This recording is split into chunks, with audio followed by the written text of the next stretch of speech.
Former Transport Minister Noel Dempsey says if he was Shane Ross he'd intervene in the bus iron dispute. So far the current minister has refused to be drawn into the cost-cutting argument, despite threats by unions to go on all-out strike from Monday. Bus Iron has told workers it is axing routes between Dublin and Derry, Clonmel and Westport within weeks, while services between the capital and Limerick and Galway are being curtailed. Management is adamant they are necessary due to the perilous state of the company's finances and the failure to reach agreement with unions in its row over a survival plan for the beleaguered carrier.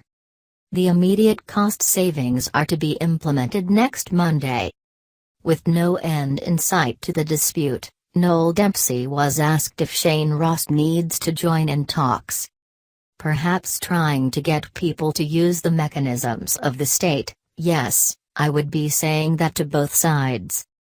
I have no doubt that is it being said, if not directly by Minister Ross, that it's certainly being said by his officials.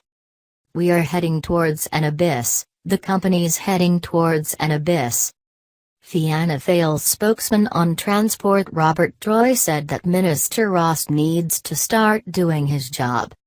The minister has the responsibility, he said.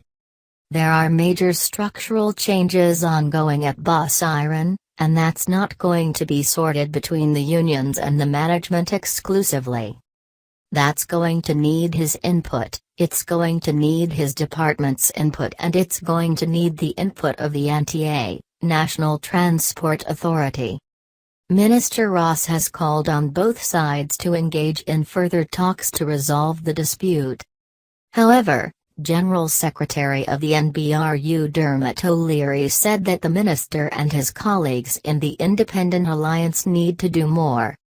Instead of spending the time on the plinth of Leinster House, looking for sound bites for issues that may be important to lots of people, they should get themselves into their constituencies, in lots of cases, and explain to those people who elected them to protect their social services why there are 3 routes under threat and 2 more are going to be scaled back. That's an appalling indictment of those people. Before a parliamentary committee last month, Ray Hernan, acting chief executive at the state bus company, said it lost between €8 and €9 million last year, and had only €7 million left in reserves.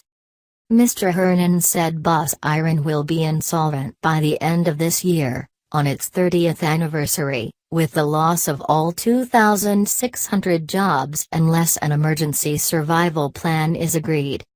He also indicated staffing costs other than basic pay, such as overtime shift allowances, rota allowances and lunch expenses, will come under the axe in a root and branch cost-cutting review expected in March. Absenteeism, which is double the national average, will also have to be tackled, he told the hearing.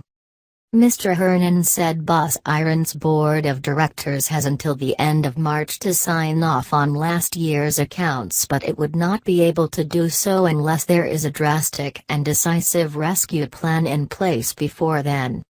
Unions claim cost-cutting measures being proposed by the company will result in effective pay cuts of up to 30%.